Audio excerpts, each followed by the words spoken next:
Hello, everybody. Welcome to another episode of Bear Down Ballers here on the field of 68. I'm Ryan Wall, joined once again by Jordan Pollock. And Jordan, another week and another couple losses for the Arizona Wildcats. They dropped out of the AP top 25 poll for the first time this season. They fell to 3-4 after going 1-2 at the battle for Atlantis this past week. We'll get into all that. But first, how are you doing today? And what are your overall thoughts from last week, 3 games in 3 days? I'm doing well, man. It was a hectic feast week. I think you look at we kind of talked about in the last episode, UConn, they had lost two and they lost all three of theirs and back to back to back days and Hurley said they're never gonna play in a multi-team event tournament again and I gotta say I didn't know really how to feel going into this tournament just with the ugly-ish loss to Duke in their second half performance in that game. And so I kind of just felt like they're just gonna try to throw anything out and see what worked. And obviously I think a big part in it was just how hot and cold this team can seem to get. I think from especially from 3-point range with how good they looked against Davidson. I think that was definitely the difference in that game compared to the others. Yeah, you're totally right. We saw teams like UConn struggle. We saw teams in the top 25 like Arizona struggle as well. These midseason tournaments are really, we talked about it being an early taste of March Madness and conference tournament week. It really is that in a nutshell. It comes at you quick early in the season. It's really hard to win. And Arizona in their first game, they did win by 34 points. They beat Davidson. Then they lost 82-77 against Oklahoma. And then they lost 83-76 against West Virginia when by the time they were already out of it. But this game against Davidson was to me one of their probably their best performance of this season up until that point. They really did everything pretty well. They shot the ball over 50% from the field, from three. Del Orso, Love poured in over 20-point games. I was really impressed by that. I really liked the aggressiveness by Love. But after this game, everything just came crumbling down, and it seemed like Arizona just continues to show that they're not capable this season to defend at a high level and to make shots at a high level when they need to. We saw that in particular against in the Oklahoma game. That's when they got eliminated from the tournament of the winners side of it. And we did see Love and Bradley score over 15 each in that game, and Love was better, but he just still wasn't good enough. He was 3 for 9 from three. The team was 26% from 3-point range. They got out rebounded, and we've talked about it. Those factors are just not going to add up for a victory. And to me, this program really hasn't been at this low of a point since Sean Miller left over 4 years ago. This team is just flat out to me right now, Jordan. It's just not a good basketball team. Yeah, I think inconsistency, like I said earlier, is just kind of the biggest thing I can add on to this team. And in the first 3 years of Tommy Lloyd's era, he's never lost back-to-back games, and we're 7 games into the year, and that's already happened twice. So, and I think that's a thing I see in these games is they'll go long stretches where they can't get a bucket and they can't like get a stop on defense. Yeah. And I think that was just a consistent thing that kind of happened in the Wisconsin game. They would go a while without scoring and then they'd have a big like a big run to where basketball is a game of runs, but it also helps if you can get a defensive stop. And this team is just they just haven't figured it out really on either end of the court. And I think that's one thing that's really hard to gauge and understand about this team because they'll go stretches where they look good on offense and they look like terrible on defense, and then vice versa. They'll look great on defense and they can't hit the broadside of a barn door. Um, And I will say, and that's the way the Arizona or the Oklahoma game felt. I thought the West Virginia game I thought was back and forth. I thought that was the one consistent game that they've played against a good team. I thought from start to finish outside of overtime and it I think their luck just kind of ran out in overtime, but from start to finish they were just delivering punch and counter punch with West Virginia. So I thought that was a bright spot, especially the last game of that tournament. I think that was that for fifth place or fourth place, one of the two. But it's also good to get a little bit of an early matchup against another Big 12 squad. Um, but yeah, it was a hard week for Arizona. They left without injuries, which I think's a good thing. But they don't it doesn't feel like the squad is in really a better spot than when they went there. And I think that's the 100%. hard thing about it. Yeah, They 100%. Because yeah. yeah, we were talking about this being a trip where the team could grow and build and get better and improve. And after that Davidson game, which to be fair, Arizona, look who they beat this year. They beat Kinesis, they beat Old Dominion, and they beat Davidson. They haven't beat anybody. They lost to Mhm. all four of the high major teams that they've played. They lost to Duke, they lost to Wisconsin, they lost to Oklahoma, they lost to West Virginia. This team just can't beat a good team. Beat even going into it, Oklahoma was undefeated. West Virginia's been really good this year, but they're not even top 25 teams. And that's where we are now. Arizona is not a top 25 team. And it really just is embarrassing to me when you look at it because Arizona is the gold standard and in that gold standard group of college basketball. They're one of the best programs in the country, but it just seems like time and again they always get to this point where it seems like they'll take the next step coming into this year and then they just hit that wall and they can't take that next step forward. And for whatever reason, I want to get into later more big picture stuff about Tommy Lloyd and about the way this program's going. And it just, to me, it seems like this group just doesn't gel well together. And also, it seems like the pieces that Tommy brought in just aren't they're not good enough. They're frankly just not good enough. Trey Townsend has been pretty good. He's not the same guy he was at Oakland. He's not. He doesn't have that big of a role. Toby Awaka is a good role player, but he's not a star. He wasn't really expected to be.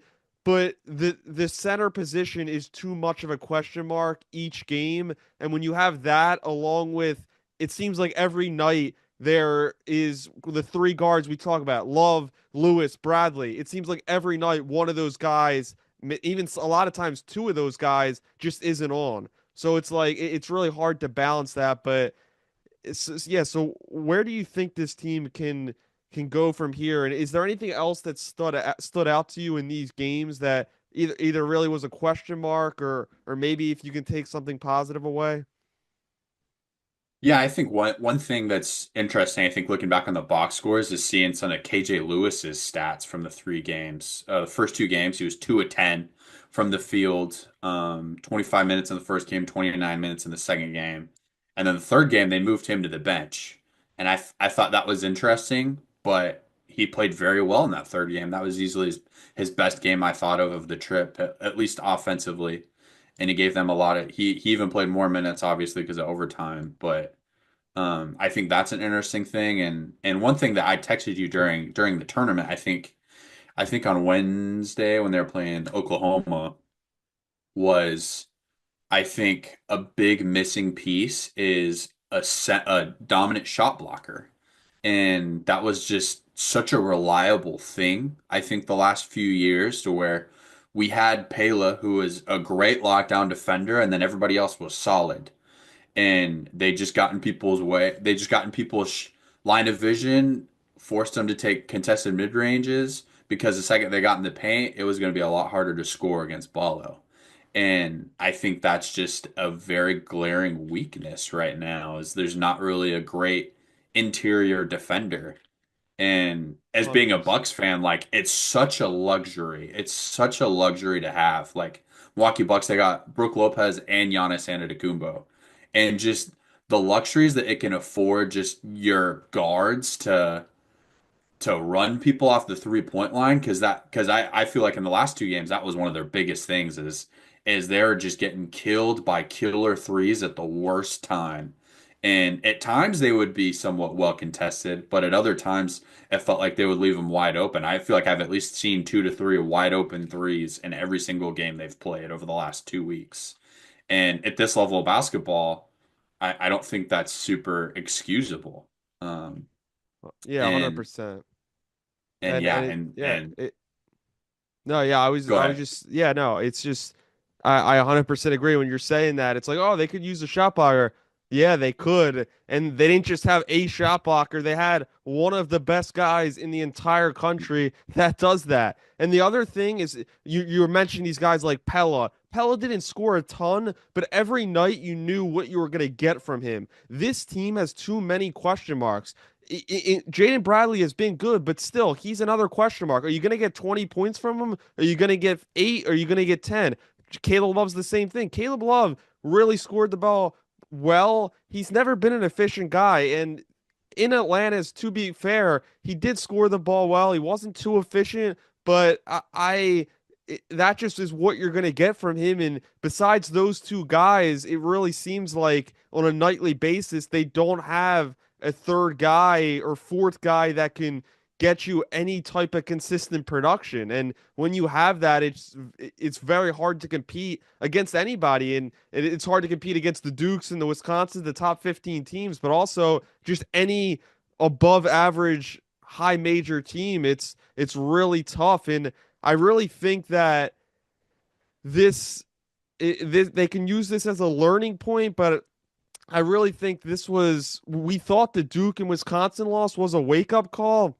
I think this was a reality check, not just to them, but I Hmm. think to everybody, and just to level the playing field, and that this team isn't like the expectations everybody had on this team going into the year were just not fair to them. And I just think for everybody involved, because if you look at the roster, when we had our first episode, I said, like, when you're looking at this roster, they have some upside, but they also have so many weaknesses, and it's tough to win that way.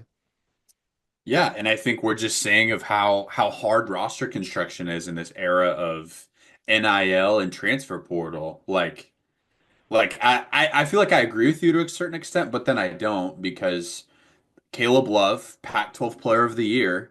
Yes, he's not super efficient, but he also led this team in scoring in almost all of their games last year.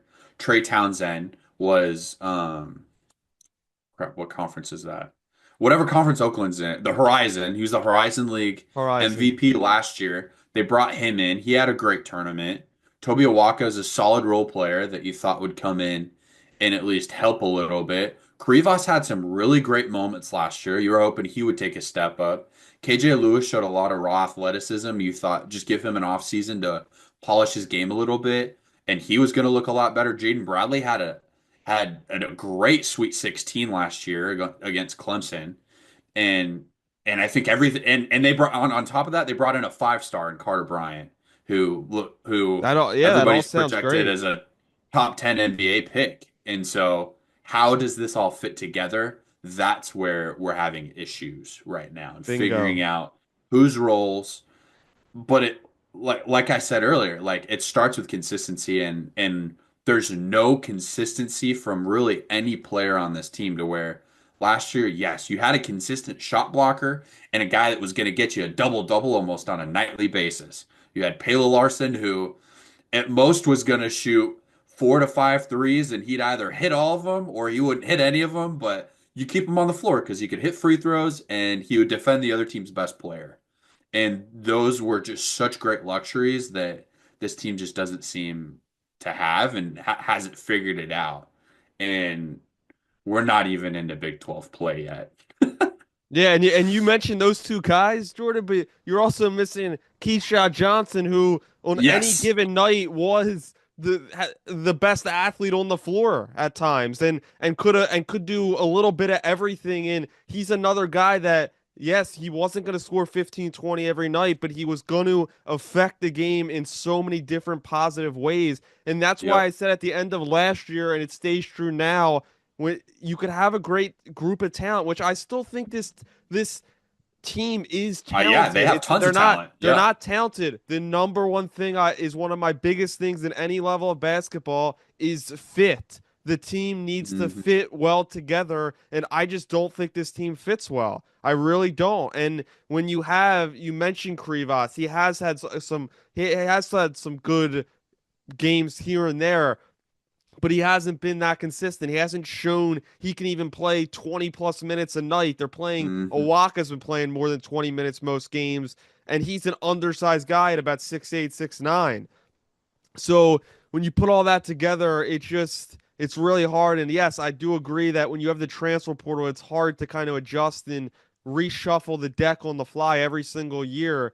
And that's why I really don't think we've I think having thinking that Caleb Love is going to expand into this guy who's going to be so efficient and going to grow as a player and a team player, that's false hope. And everybody knows that watches college basketball for the last 4 years that he's been in our lives. The reality Hmm. is he has, besides, I mean, the first couple games, the first 4 games he got off to a rough start. The last three has scored the ball pretty well. He just around him, there hasn't been enough support. And also, along with Caleb Love, none of the guys have made a big shot and have shown that they're capable of making a big shot. It's been a problem not just last year, the last 3 years with this Arizona team. Every single year, nobody can come up big in a big moment and make a shot. So it really seems like that's an issue, and it seems like Tommy Lloyd just the offense on this team, I really don't get it because it doesn't seem like there's much there. Hmm. Yeah, completely agree. Yeah, it's really just frustrating because when you have this much early success with Tommy Lloyd, two Sweet 16s, they were a top 2 seed 3 straight years, all the Pac-12 tournament championships and all that stuff. It's all good, but we kind of pumped the brakes a little bit at the beginning of the year about how hard Big 12 play would be. They only played their first Big 12 opponent. They don't officially start full Big 12 play until later in this month, but I think this team is a right now. I still think they're a tournament team, but I think I'm not 100% sure that this team is going to make the tournament this year. I'm starting to get a little nervous as we're getting near conference play. What do you think about that? Do you think that's crazy? Do you think that this team still is firmly in the not in the tournament, but firmly gonna make it, or are you kind of concerned as well? I think with how loaded the Big 12 is, I have a hard time saying that a team before conference play has started, whether they're going to be in or out, because the Big 12 could probably like easily half the league could get into the tournament. So 100%. I think it is a little early on that, and I probably would predict half of this league, 7 to 8 to 9 teams from the Big 12 to get into the NCAA tournament. That's just how loaded from top to bottom this conference is. And we look at even last year, like some of the Big 12 teams even knew it last year, and their out of conference schedule wasn't really that hard at all. I think I talked about it a little bit last year with Iowa State. They had like one of the worst strength of schedules, but the second conference play started. Nobody cared about that because they were playing in one of the best conferences in college basketball. So I think with the way the conference is, I think I'm still in a wait and see. I think I've seen some things that are definitely concerning. I think the lack of consistency, especially that you're going to need to bring in this league, that is very concerning. Um, but this team, like I said, is still very talented. And though they haven't meshed together yet, it doesn't mean that they ever will not, if that makes sense. Yeah, no, I totally agree with that. Like I said, I'm not losing hope fully. It's just when you're less than 10 games in and you're still a couple weeks away from conference play beginning, and you're at this point where we really did not, I mean, we didn't think they were gonna get to this point. I had them Hmm. going to the championship of the battle for Atlantis. You had them coming up short a round before, but we both thought they were gonna show more of a fight. We thought we didn't think they were gonna go 1-2 in this tournament last week, and we didn't think they were gonna lose both of those first two games against Wisconsin and Duke. And it's college basketball comes at you quick, and I really it's really just scary when you see the level of opponents they've played because they still have much scarier opponents in the future. They have to play Baylor, they have to play Houston, they have to play Cincinnati in a couple weeks. They got to play Iowa State, Arizona State, Houston, as I mentioned. They have so many tough opponents, and that's on a weekly basis. So Mhm. when you get to that point, there's not going to be like it's like, oh, if you lose to Cincinnati, you could have to play Houston in a couple of days, or you could have to play one of those big teams. So there's not going to be so much room for improvement. So I really think I actually think this is a big testament to the coaches because I don't think that I've never thought coaches could fully solve anything because I think talent, you got to have enough talent, but I think that it just seems like they're not prepared enough. If for whatever reason it doesn't seem like they're hustling enough, it doesn't seem like they have a game plan on offense it just seems like they did a little bit better of a job, but to get Love and to get and Lewis the ball more and set some screens and get them going to the rim. It just doesn't seem like they got any of that going, and it just for a team that's 7 games in, you would expect that they're starting to gain some continuity with each other, and it just seems like they're not gaining any right now. Yeah, I completely agree. Identity, that's the word. I don't know what the identity of this team is. I think I think we can speculate. I think probably some of the best stretches I've seen of this team have been with Trey Townsend actually getting the ball in the post and getting a paint touch at least once a possession. I think that's some of probably the best complementary basketball I've seen this team play of being able to try to isolate a guy in the post, get a mismatch, whether that's him or Awaka. And Awaka, I think, has even had some times where he's looked pretty well in the post, being able to finish shots and finish around the rim. But yeah, I completely agree. Maybe they just need to try to forget half court and just try to get in transition every single play. I don't know. Yeah. Yeah, Trey Townsend scored double digits in 4 of the last 5 games, and in 3 of those games, when he's had over 10 shots, he's had at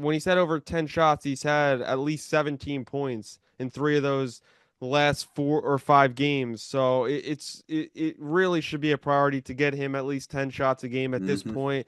I Completely think he agree. needs to shoot the ball more too, because although they haven't been going in too often, I still believe in that touch. I really think he's good there. So yeah, I think he needs to get the ball a little bit more. I would also like KJ Lewis to take some more shots. He's been really Hmm. efficient. He doesn't take a ton of shots, but when he does, he often gets some good opportunities there. So I think those are some things they could fix. And I really the center position is just I just don't know where they go because it seems like Vasar is falling out of the rotation a little bit.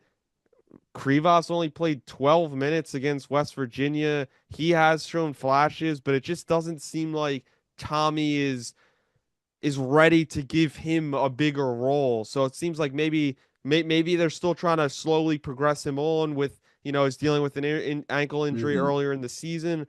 So maybe he'll get some more minutes or we'll see some change up there. But what other changes or fixes do you think that Tommy and this coaching staff can kind of put together to get this thing back on the tracks? I think offensively, somebody I haven't really talked about, Anthony Del Orso. I thought offensively, he's shot the ball really well. He's made good decisions. He's got a great runner game. I think that's a guy that you potentially look to try to get him, I think, a lot more of the keys, especially in the second unit, and maybe even at this point, like try to start him. I don't know. I think just with the inconsistency that this team scores, I think having him on the court, I think usually seems to help in a lot of those stretches. Like I don't feel like outside of the Wisconsin game, I haven't really noticed stretches of not scoring with him on the court.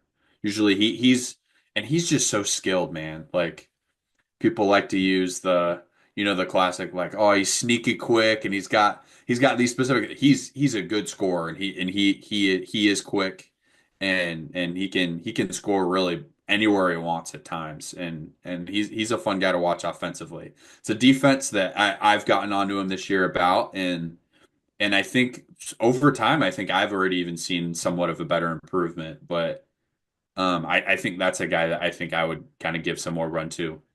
Yeah, he has a great scoring touch at all three levels. He does seem like he hustles out there. I've been a little bit impressed by him. I agree. He could get maybe some run there in the starting group. I also think that it would help Trey Townsend even more if he played the first few minutes. He played the first few minutes with the starters, rests for a little bit, then comes in with some of the guys on the off the bench, and he would get even a bigger role, and they would just Hmm. feed him. They would feed him even more, and kind of just let him just create and do what he did kind of a little last year when he had more opportunities there.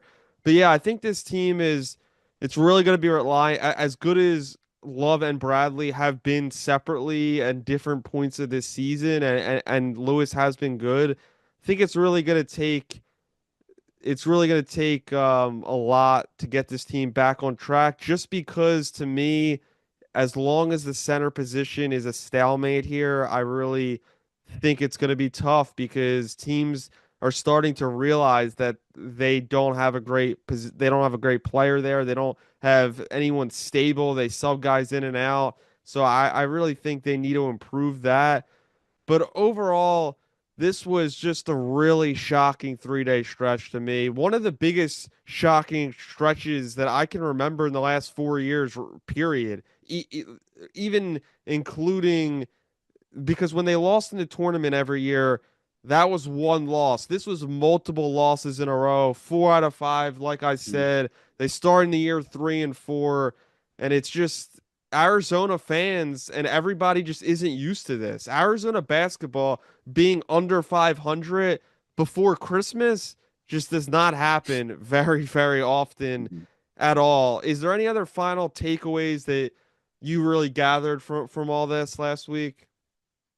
Yeah, and I think you hit the hammer on the nail. But I think the context is they played Duke, who's a top 20 team. They played Wisconsin, who's a top 20 team.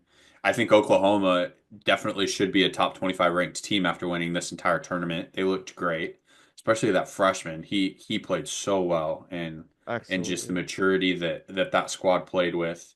And West Virginia, who's a conference opponent, that's four of their first seven. That's a major power player and I expect at least three of those four to probably be a top four seed in the NCAA tournament. So they're getting a run already of some of the best in the country. And so if we're gonna look like this, I'd rather look like this against the best than looking like this against middle majors and a bunch of group of five schools. So they're playing really good talent and it's hard to especially try to gain consistency when you're going against a really good team like every single other day. And that's kind of Mhm. what the squad's done.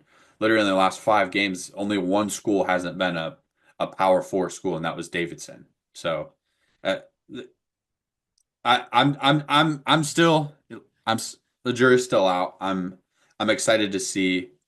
I think I mentioned it when we were texting the other day. Like they've got a lot of practice time in the next 2 weeks. They've only got 2 games from today until Saturday the 14th, and so that's a lot of time for I think this group to kind of just continue to mesh together through this weird and inconsistent and hard time. Yeah, a lot hopefully will be gained in a positive way from this tournament. Like you said, they do have their back on their football schedule. They Hmm. play Southern Utah next Saturday, the 7th at 2 p.m. here on the East Coast, noon back in Arizona. That's a home game. Then they play the UCLA Bruins, but it's not a conference game for the first time in a Mm-mm. long, long time. They're playing in Phoenix, so hopefully that should look like an Arizona home game. But UCLA only has one loss this season. They've been pretty good, a little better than I expected. that should be a tough test. UCLA pretty much always plays Arizona very close.